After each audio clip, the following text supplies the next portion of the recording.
കൊല്ലം ഏരൂരിൽ 4.5 വയസ്സുകാരനെ anganwadi teacher ക്രൂരമായി ഉപദ്രവിച്ചെന്ന് പരാതി. 2 കാലിലെയും തുടയിലെയും രക്തം കട്ട പിടിച്ചിട്ടുണ്ട്.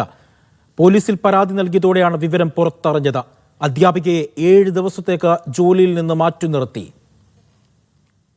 നേരത്താണ് ഈ ബ്ലഡ് ഇങ്ങനെ 2 തോടെയും ചത്ത് കിടക്കുന്നത് കണ്ടത്.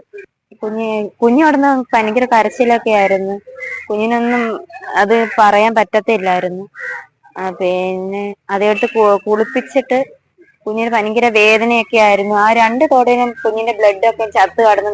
എന്തോ മോനെന്ന് ചോദിച്ചപ്പം പറഞ്ഞാണ് അമ്മ അങ്കമ്മ ഒരു ടീച്ചർ നുള്ളി ആ കൊച്ചിന്റെ തോട മൊത്തം നുള്ളി പറിച്ച് വെച്ചേക്കുന്നു. ഞാൻ ടീച്ചറത് ചോദിച്ചു, ടീച്ചറെ എൻ്റെ 4 വയസ്സുള്ള കുഞ്ഞ് എന്തൊരു തെറ്റ് ചെയ്തത് ടീച്ചറെ ഇങ്ങനെ ചെയ്തത് എന്ന് പറഞ്ഞു. അന്നേരം പുള്ളിക്കാരി എൻ്റെ അടുത്ത് പറഞ്ഞ് അത് ക്ഷമിക്ക് എന്ന് പറഞ്ഞ് ചെയ്ത് നുള്ളിയെന്ന് പറഞ്ഞ്. എന്നാലും നോക്കിയിട്ട് പിന്നെ ഞാൻ വിളിച്ചപ്പോൾ ഇവര് നാളെ കുഞ്ഞിനെ വിടുവോ, അംഗൻവാടി വിടുവോ എന്ന് ചോദിച്ചു. ഞാൻ പറഞ്ഞു ഇല്ല, വൈഫിൻ്റെ ഫോൺ കൊടുക്കാൻ പറഞ്ഞു. ഞാൻ പറഞ്ഞു വൈഫല്ല ചെലവിന് കൊടുക്കുന്നത്, ഞാനാണ് ചെലവിന് കൊടുക്കുന്നത് കുഞ്ഞിന്. പിന്നെ അത് തെറ്റ് പറ്റിപ്പോയി, അങ്ങനെ എങ്ങനെയെന്നൊക്കെ അവർ പറഞ്ഞു. ലിജോയുടെ വിവരങ്ങൾ നൽകാനായി. ലിജോ, നോക്കൂ, ഒരു 4.5 വയസ്സുകാരനോടാണ് അംഗനവാടി ടീച്ചറിന്റെ ക്രൂരമായ ഈ ശിക്ഷ. ആ അച്ഛന്റെ വാക്കുകൾ കേൾക്കുന്ന ഏവരെയും വേദനിപ്പിക്കുന്ന വാക്കുകൾ തന്നെയാണ്. എന്ത് വിശദീകരണമാണ് ആ അധ്യാപിക നൽകുന്നത് സമൂഹത്തോട്?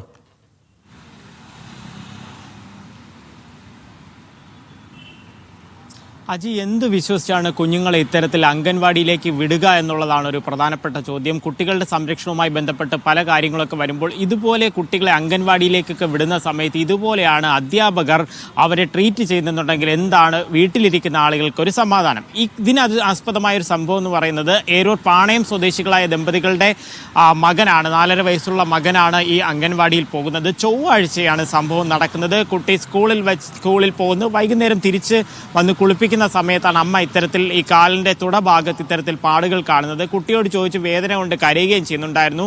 അധ്യാപിക നുള്ളി എന്നുള്ളൊരു കാര്യം പറയുകയും തുടർന്ന് അധ്യാപികയെ വിളിക്കപ്പോൾ ക്ഷമിക്കൂ എന്ന് പറഞ്ഞു. ഈ പരാതി പഞ്ചായത്ത് മെമ്പർ ഉൾപ്പെടെ, അതായത് ജനപ്രതിനിധികൾ ഉൾപ്പെടെയുള്ളവരെ അറിയിച്ച് അത്തരത്തിൽ മുന്നോട്ട് പോവുകയായിരുന്നു. പക്ഷേ അവിടെയൊന്നും കൃത്യമായ ഒരു പരിഹാരം കിട്ടുന്നില്ല എന്ന് കണ്ടതോടുകൂടെയാണ് ഏരൂർ പോലീസിൽ ഇത് പരാതിയായി നൽകുന്നത്. ഏരൂർ പോലീസിൽ പരാതി നൽകിയതോടുകൂടെയാണ് മാധ്യമങ്ങൾ ഇത് അറിയുകയും നമ്മുടെ പ്രാദേശിക ലേഖനം ഉൾപ്പെടെയുള്ളവർ അവിടെ എത്തി ആ കാര്യങ്ങളെ കൃത്യമായി ആ വീട്ടുകാരുടെ പ്രതികരണം ഉൾപ്പെടെ എടുക്കുകയും ചെയ്തിരിക്കുന്നത്. 2 തുടകളിലും നുള്ളി ഇത്തരത്തിൽ രക്തം അതായത് രക്തം നീലിച്ച് കിടക്കുന്ന തരത്തിലുള്ള പാടുകൾ നമുക്ക് കാണാനായിട്ട് കഴിയുന്നുണ്ട്. അബദ്ധത്തിൽ പറ്റിപ്പോവുകയാണെങ്കിൽ ഒരുപക്ഷെ അറിയാതെ പെട്ടെന്നൊന്ന് ഒരു തുടയിൽ ഇങ്ങനെ നുള്ളുന്ന സമയത്ത് പറ്റിയേക്കാം. പക്ഷേ 2 ഇടത്തും എങ്ങനെയാണ് ഇത്തരത്തിൽ പറ്റിപ്പോകുന്നത് എന്നുള്ളൊരു പ്രധാനപ്പെട്ട ചോദ്യമുണ്ട്.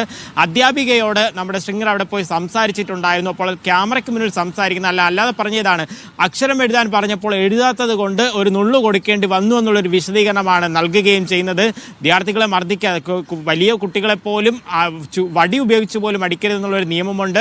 ആ ഒരു സമയത്താണ് ഒരു 4.5 വയസ്സുകാരൻ്റെ 2 തുടയിലും ഇതുപോലെ അതിക്രൂരമായി, വീട്ടുകാരൊക്കെ സംബന്ധിച്ചിടത്തോളം വളരെ വേദനയുണ്ടാക്കുന്ന രീതിയിലാണ് ഈ 2 തുടകളിലും ഈ പാടുകൾ ഉണ്ടായിരിക്കുന്നത്. എന്തായാലും ഇനി നിയമ നടപടിയുമായി മുന്നോട്ട് പോകാൻ തന്നെയാണ് തീരുമാനിച്ചിരിക്കുന്നത്. ഇതുമായി ബന്ധപ്പെട്ട അധികൃതരോട് സംസാരിച്ചപ്പോൾ 7 ദിവസത്തേക്ക് അധ്യാപികയെ മാറ്റി നിർത്തിയിരിക്കുന്നു എന്നുള്ള ഒരു കാര്യം മാത്രമാണ് പറഞ്ഞത്. മറ്റ് വിശദീകരണമൊന്നും ഇതുവരെയും കൃത്യമായി നൽകിയിട്ടില്ല. അജി, മാത്രമല്ല ഈ അധ്യാപികയെ വെറും 7 ദിവസത്തേക്ക് മാത്രം ജോലിയിൽ നിന്ന് മാറ്റി നിർത്തിയിട്ടുണ്ട്.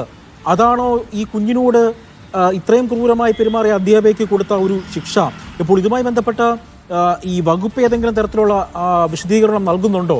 പ്രത്യേകിച്ച് ശിശുക്ഷേമ സമിതി ഇക്കാര്യത്തിൽ ഇടപെടൽ നടത്തിയിട്ടുണ്ടോ ലിജോ?